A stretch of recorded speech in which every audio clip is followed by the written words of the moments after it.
बड़े उम्मीद और अपेक्षाएं के साथ प्रधान बनाई है कि कुछ नया विकास होगा। इसके पर्पज़ से मैं काम भी करना चाह रहा हूँ। आप चुनाव जीत चुके हैं। आपके कौन से ऐसे मुद्दे थे चुनाव जीतने के? जब आप प्रधानी का चुनाव लड़ रहे थे तो कौन से ऐसे मुद्दे थे जिन पे आप चुनाव लड़े थे? मेरा मुद्दा यह था कि हमारा जो गांव बहुत पिछड़ा हुआ है और विकास से बहुत भटका हुआ है। मेरा मेन एजेंडा यह था कि इस गांव का विकास हो। आज़ादी के जब से देश आज़ाद हुआ आज तक इस गांव में कोई विकास ही नहीं हुआ है। न नाली है, न खनिजा है, न गांव में जाने के लिए कोई एक साधन है। तो ये विकास का जो मुद्दा था बहुत बड़ा मुद्दा था और सबसे बड़ी मुद्दा था नाली और रास्ता। इसको मैंने लोगों में रखा, अपनी बातें रखा और इस विकास को लेकर गांव ने मुझे वोट दिया और इस रास्ते पे मैं चल रहा हूँ कि गांव का विकास हो। गांव में नाली और खड़िंजा को अगर देखा जाए, आपने बार बार इस बात को भी अनाउंसमेंट किया, इस बात को भी रखा खुली बैठक में सबके सामने कि मैं गांव में नाली और खड़िंजा बनाऊंगा। इससे पहले क्या सरकार के बजट तो आते रहे मगर गांव में विकास क्यों नहीं हुआ? ये नाली और खड़िंजा क्यों नहीं बना? इस पर क्या कहना चाहेंगे? इस पर यह कहना चाहूँगा कि इसके पहले हमारा ग्राम सभा एक बरुहा ग्राम सभा में विलय था और वहाँ के लोग प्रधान होते थे जो कि यह राजस्व गांव था और वो अपने गांव में ही विकास करने में 5 साल बिता देते थे और इस वजह से यहाँ का गांव का विकास नहीं हुआ। पिछले 2015 से यहाँ गांव मेरा अलग हुआ, लेकिन जो पिछले में होना चाहिए विकास वो उसी स्तर पे हुआ जो आज के आज़ादी के पहले हुआ है।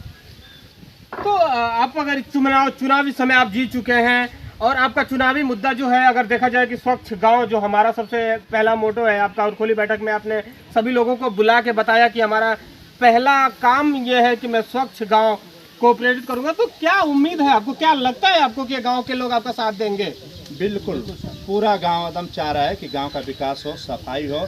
और मैं जिस दिन शपथ लिया उसके तुरंत एक दिन बाद मैंने मनरेगा 10 मजदूर लगाकर पूरे गांव की सफाई कराया हूँ, जिसमें पूरा गांव खुश हुआ है और यह कह रहा है कि यह अब गांव का विकास हो रहा है। इसमें पूरा गांव साथ है और हर लोग चाह रहे हैं कि हर दरवाजे तक रास्ता बने और नाली की व्यवस्था हो और सफाई में योगदान करने के लिए पूरी तरह से गांव तैयार है।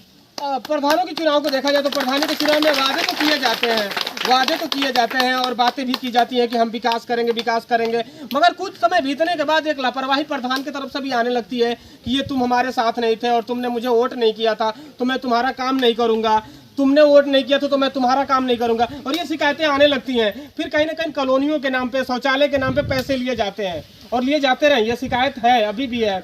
कई ऐसे गांवों से शिकायत आई थी कि प्रधान कॉलोनियों के नाम पे और शौचालय के नाम पे, पेंशन के नाम पे लोगों से पैसा ऐंठते हैं और अपनी दौलत बनाते हैं। इस पर क्या कहना चाहेंगे आप? देखिए, आपकी जो शिकायत है लगभग सही भी है, लेकिन मैं खुली बैठक में खुले मंच के माध्यम से यह सबको अवगत कराया हूँ कि शौचालय में 1 पैसा नहीं लगेगा, पेंशन के नाम पे 1 पैसा नहीं लगेगा और किसी को आवास में 1 रुपया किसी को देने की ज़रूरत नहीं है।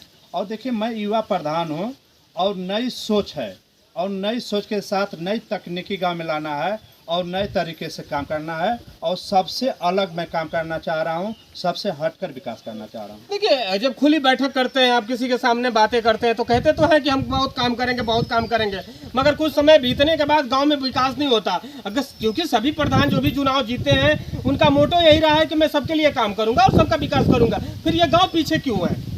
सर, अब मैं प्रधान हूँ, अब 2 साल के बाद फिर मेरे ग्राम सभा में आइएगा, मैं आपका सम्मान करूंगा, स्वागत रहेगा। लेकिन 2 साल के बाद पूरी गांव की जो आज देख रहे हैं, फोटो ले लीजिएगा, 2 साल के बाद यह नज़र नहीं आएगा। पूरी तरह से एकदम सुव्यवस्थित ढंग से पाएंगे, रास्ता पाएंगे, विकास पाएंगे और बिना भेदभाव रखे सबको मिलाकर, सबको साथ लेकर एक नई दिशा में काम करना चाह रहा हूं और मुझे उम्मीद है कि मेरा गांव मेरा सपोर्ट करेगा, मेरे साथ खड़ा भी रहेगा। सरकार के द्वारा हर साल स्कीम लाई जाती है क्योंकि गांव का जब विकास होगा तभी देश का विकास होगा, क्योंकि गांव से ही निकलकर देश का विकास होता है। मगर अगर देखा जाए देश में सबसे बुरी दुर्दशा जो है वो गाँव की ही है, जबकि सरकारों की तरफ से फंड आते रहे हैं मगर गाँव में काम क्यों नहीं होता है? देखिए, काम करने का एक प्रधान की अलग तजुर्बा होनी चाहिए। जब पढ़े लिखे व्यक्ति प्रधान होगा, शिक्षित प्रधान होगा तो निश्चित गांव का विकास होगा।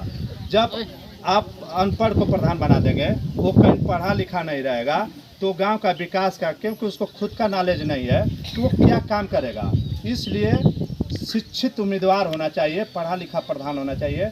और मैं एक पढ़ा लिखा व्यक्ति हूँ और मैं निश्चित विकास के रास्ते पे चल रहा हूँ। और सारे लोग को चुनाव जीतने के शपथ लेने के बाद से सबको कदम में कदम मिलाने का काम कर रहा हूँ। जो हमारे यहाँ नहीं आ रहा है उसके घर मैं खुद चल कर जा रहा हूँ, ताकि सब लोग इस बात को भूल जाए कि प्रधान मेरे घर खुद आकर मुझे अवगत करा रहा है, तो निश्चित बदलाव होगा। आज़ादी के 74 साल के बाद अगर देखा जाए, आज़ादी के 74-75 साल के बाद देखा जाए तो एक वर्ग है SC OBC SC ST अभी भी संघर्ष कर रहा है अपने ही देश में, अपने ही लोगों से, अपने ही शासन से, अपने ही प्रशासन से। क्या रीजन है इसका? देखिए, पूरी रीजन है शिक्षा। जब हम शिक्षित नहीं होंगे,